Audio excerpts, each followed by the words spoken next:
Welcome to Control Alt Support. This is a webinar series created by our ITRT team to support you with your classroom technology, digital tools, and digital resources available in our district. A few housekeeping tips. This webinar is being recorded for future use, as well as PD improvement, and will be available on our website as well as Canvas. We ask that you mute your mic. Turning your webcam off is optional. Use the chat feature for all questions, please, and they will be answered by our wonderful teammates. If time allows at the end of our session, you are welcome to unmute and participate in our discussion. Be mindful of our webinar norms. Be present and engaged. Ask questions through the chat, and our team will respond. Respect other perspectives. Take away at least one idea and try it after this webinar. Again, if time permits, at the end of the session, feel free to unmute and raise your virtual hand to participate in our discourse. With that being said, let's move on into today's topic, loading progress reports.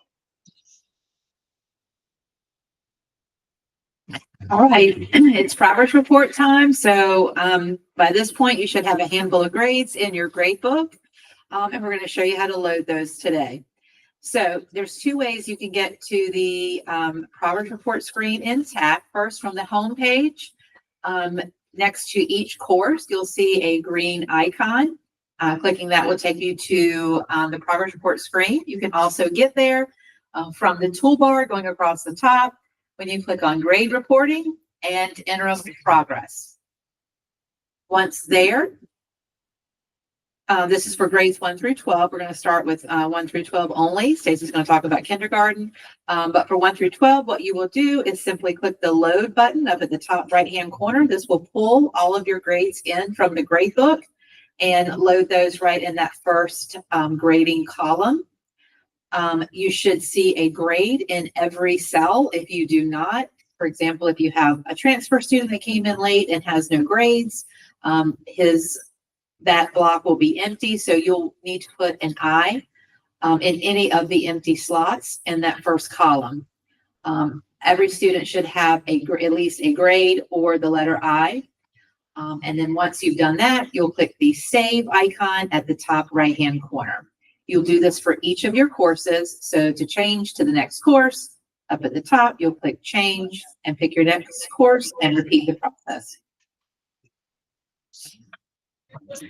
For kindergarten, a lot of it is the same, except for because you're not using that grade book, you will not be using the load button under the marks. You will need to go in and enter the M, the P, or the NI for each of your students and each of your subjects. There is also a little symbol in the corner of each box that looks like a magnifying glass. You can click that, and then the M, the P, or the NI for each child will come up, and you can select it that way. So that's personal preference, what you find easier for you. And just like with grades 1 through 12, if you have a student that came to you later and you don't have any marks for them, you'll need to put an I in before you save. Don't forget to save so that you can not lose any of those grades. The next thing that we're going to talk about is comments, and this applies to kindergarten through grade 12. Under the comment section, which is right next to where it says marks, then you are going to use those predefined district comments by entering the number. And so in each box, you would enter what number that corresponds with which comment you want for that student. You can enter more than one. It's comment 1, comment 2, comment 3. If you feel that you want to have more comments for that specific student. And then please, please, please don't forget to save as you're going along in case you get distracted. You don't want to lose any of your work that you have put in. So please save at every step that you're doing for your progress reports. If you need additional support, we do have a folder with IPR directions in them. It's in the technology resource folder in the shared drive of Google Drive. We've also built a Canvas course called SPS Digital Essentials with a lot of resources in that as well. And we have our website, EduTechCoach, with resources and support for you there. We thank you for being a part of today's webinar. This webinar, as well as all others, will be linked on our EdTech website, as well as our newsletter and on Canvas.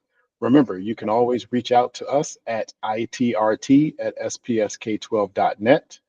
We are also available during our office hours on the second and fourth Thursday of every month.